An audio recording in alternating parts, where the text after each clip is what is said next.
ಶುಭೋದಯ, ನಮಸ್ಕಾರ, welcome to Yoyo Kannada. ಬನ್ನೀಗ ನೋಡೋಣ ಕರುನಾಡಿನ ಪ್ರಮುಖ 5 ಬ್ರೇಕಿಂಗ್ ನ್ಯೂಸ್ಗಳು.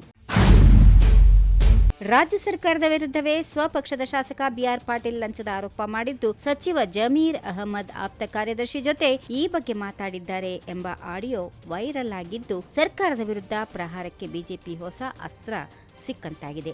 ಈ ಬಗ್ಗೆ ವಿಪಕ್ಷ ನಾಯಕ ಆರ್ ಅಶೋಕ್ ಟ್ವೀಟ್ ಮೂಲಕ ಕಿಡಿಕಾರಿದ್ದಾರೆ. ಕಾಂಗ್ರೆಸ್ ಸರ್ಕಾರ ಇಸ್ ಈಕ್ವಲ್ ಟು ಭ್ರಷ್ಟ ಸರ್ಕಾರ. ಕಾಂಗ್ರೆಸ್ ಸರ್ಕಾರದಲ್ಲಿ ಕರ್ನಾಟಕ ಭ್ರಷ್ಟಾಚಾರದಲ್ಲಿ ನಂಬರ್ 1 ಆಗಿದೆ ಎಂದು ಮುಖ್ಯಮಂತ್ರಿಗಳ ಆರ್ಥಿಕ ಸಲಹೆಗಾರ ಕಾಂಗ್ರೆಸ್ ಶಾಸಕ ಶ್ರೀ ಬಸವರಾಜ ರಾಯರೆಡ್ಡಿ ಅವರು ನೀಡಿದ್ದ ಹೇಳಿಕೆಗೆ ಪುಷ್ಟಿ ನೀಡುವಂತೆ ಕಾಂಗ್ರೆಸ್ ಶಾಸಕ ಬಿಆರ್ ಪಾಟೀಲ್ ಅವರು ವಸತಿ ಸಚಿವ ಜಮೀರ್ ಅಹಮದ್ ಖಾನ್ಗೆ ಹೇಳಿದ್ದಾರೆ.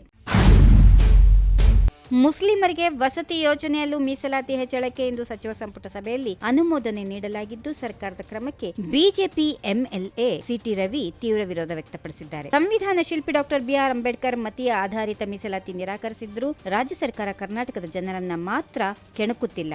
ಕಾಂಗ್ರೆಸ್ನವರು ಅಂಬೇಡ್ಕರ್ ಆಶಯಗಳನ್ನು ಕೆಣಕುತ್ತಿದ್ದಾರೆ. ಮನೆ ಇಲ್ಲದ ಬಡವರು ಎಲ್ಲ ಜಾತಿಯಲ್ಲೂ ಇದ್ದಾರೆ. ಜಾತಿ ಮತ ಆಧರಿಸಿ ಸಮಾಜ ಒಡೆಯುವುದು ಜಾತ್ಯತೀತತೆಯ ಎಂದು ಕಾಂಗ್ರೆಸ್ ಸರ್ಕಾರಕ್ಕೆ ತಿವಿದಿದ್ದಾರೆ. ಕಾಂಗ್ರೆಸ್ ಅಧಿಕಾರಕ್ಕೆ ಬರುತ್ತಿದ್ದಂತೆ ನಮ್ಮ ಹೆಮ್ಮೆಯ ನಂದಿನಿಯನ್ನ ಕಡೆಗಣಿಸಿದ್ದಾರೆ ಎಂದು ನಿಖಿಲ್ ಕುಮಾರಸ್ವಾಮಿ ಆರೋಪಿಸಿದ್ದಾರೆ. ನಂದಿನಿ ಉಳಿಸಬೇಕು ಅಂತ ಹಿಂದೆ ಬಿಜೆಪಿ ಸರ್ಕಾರ ಆಡಳಿತದಲ್ಲಿದ್ದಾಗ ಸೇವ್ ನಂದಿನಿ ಎಂಬ ಹ್ಯಾಶ್ಟ್ಯಾಗ್ ಬಳಸಿ ಕೈನಲ್ಲಿ ಹಾಲಿನ ಪ್ಯಾಕೆಟ್ ಹಿಡಿದು ಫೋಟೋಗೆ ಪೋಸ್ ಕೊಟ್ಟ ಹಾಗಲ್ಲ, ನಮ್ಮ ನಂದಿನಿಯನ್ನ ಉಳಿಸಬೇಕು. ಇವತ್ತು ಅಧಿಕಾರಕ್ಕೆ ಬರುತ್ತಿದ್ದಂತೆ ಕಾಂಗ್ರೆಸ್ನವರು ನಮ್ಮ ಹೆಮ್ಮೆಯ ನಂದಿನಿಯನ್ನ ಕಡೆಗಣಿಸಿದ್ದಾರೆ ಎಂದು ಆರೋಪಿಸಿದರು.